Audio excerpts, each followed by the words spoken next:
I don't think I'm ready for this. I've done 2 other videos on Steven Universe songs, and I'm pretty sure I cried in both of them, or at least came extremely close in the second one. I am excited to do a Steven Universe video again, because it's been like 3 months. Also, make sure to go check out my debut EP, the link will be in the description below. It is available to stream on like every music streaming service. I'm quite proud of it, and I would love to hear your thoughts. The first song we're listening to is called Full Disclosure.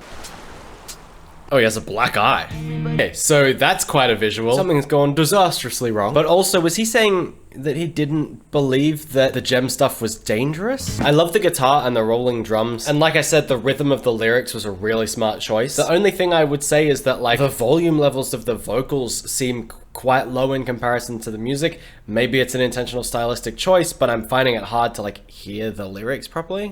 So interestingly, and I'm sure it's not like about this, maybe it is in like a metaphorical sense, but that line saying you're better off not knowing the trouble I'm in is a really interesting mentality when it comes to like these sorts of things, whether it's friendships, relationships, etc. Because like that can kind of be related to things like mental health. A lot of people hide what they're dealing with in both like disastrous situations kind of thing, but also like internal awful conflicts. Personally, I am living the like all kinds of different sounds happening at the same time to kind of overwhelm. It's a great idea. He ignored the call.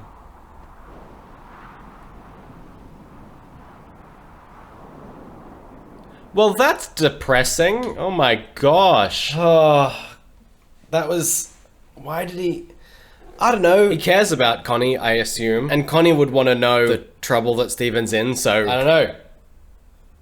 Pick up the phone, bro. Alright, the next one is called What's the Use of Feeling Blue? Pearl. People are already crying. It's gonna be so sad. The immediate harmonies.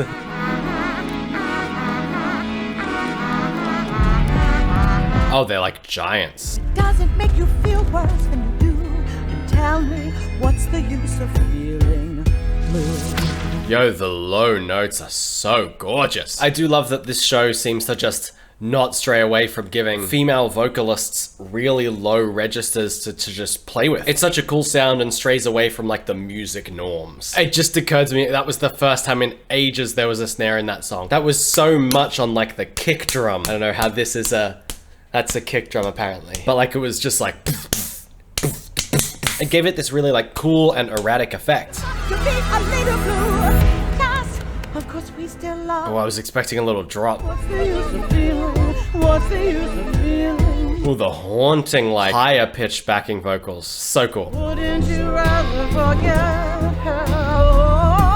It sounds like the blue one is mourning someone, maybe like a breakup or something, because they're like, wouldn't it be easier to forget her? And it's kind of like, why feel sad when you could just forget and move on? Maybe I'm reading this completely wrong. It feels like a representation of multiple different ways of emotionally responding to something that is upsetting. Because this character is just like, hey, it's fine, get over it, you know, forget things. The blue character is like crying and upset. Steven and the other person are running away, but I don't know what the two like little singing people represent. That's just how I interpreted it. Might be wrong, take it with a grain of salt, but I just thought it was a cool way of looking at the scene. Of course we still love her, and we're always thinking of her. Maybe someone's died. No, I miss her. Yeah, I think someone's died. What's the use of feeling? That is a very typical emotional response. You're like, what's the point of being sad? The point of being sad is you're sad, and that's totally allowed.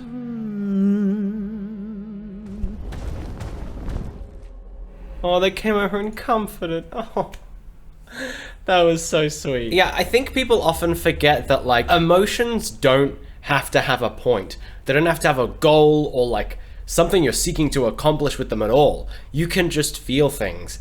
And that's totally valid. That's totally allowed. I've heard quite a few times from friends of mine that are going through tough times, dealing with grief, or, you know, any sort of situation. And a very, very common thing I hear, probably more frequently now than before, is like, oh, well, what's the point in being sad? And like, if that's how you deal with things, sure, but know that being sad is natural.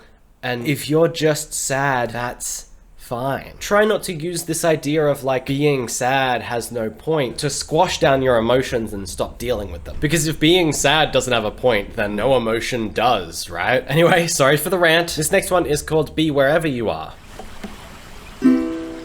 I really like when it's just the cute ukulele. We're underneath 1,000 shining stars. I much prefer his voice mixed here. Why don't you let yourself just be wherever you are? That's a lovely sentiment. Look at this place. Look at your faces. I totally appreciate what this is going for. Isn't it nice to find yourself somewhere different? Whoa. Are they like stranded or something? I think so. Look at your faces.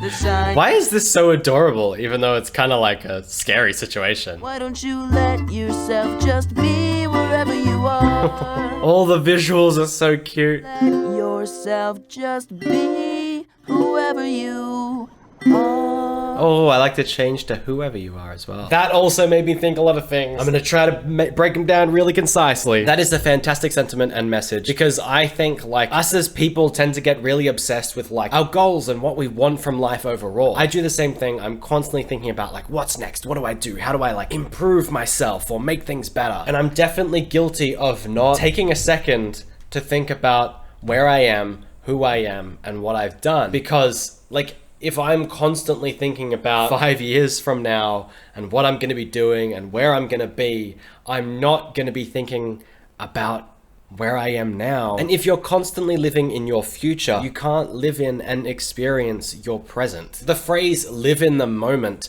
doesn't mean only have regard for what is happening right now and completely forget about the future. I feel like what it means is regularly take stock of where you are, what you're doing, and think about now. All right, the last one is called Do It For Her. All right, everything begins with your stance. Remember, you do it for him, and you would do it again. Learning to sword fight. That's cool. Do it for him. Steven's always so cute, just kicking feet. Now go even faster, and as you're moving backwards. This is a cool, like, setting for a song, because it feels like there's a whole lot of metaphors going on here that I may not understand because I don't have the context. You just think about the life you'll have together after the war, and do it for her. The way she protected her. But I know that I can draw my sword and Wow, their voices work together so well there. I can be there for him. I can be his knight. I like the uplifting message of this too. The idea I'm getting is like, you know, you may not be like such a trained fighter, but you can prepare yourself as best as you can and make sure you're fighting for the right reasons. And that doesn't just mean like a physical war, but you can apply that to all sorts of things. Whether it's, you know, engaging in activism or just trying to make the world or your life a better place for you and the people you love. I'll do it for him. That was so sweet. I feel weirdly like prepared to take on life. It's just always wild to me that like a show can do that. So just consider me impressed with the creators of Steven Universe once again. Let me know down below in the comments if you agree or disagree with anything I've said. I am always keen to hear your thoughts. Thank you so much for watching, and I hope you enjoyed the video. If you did, please don't forget to click that like button. And as always, have an awesome time until I see you next. See ya.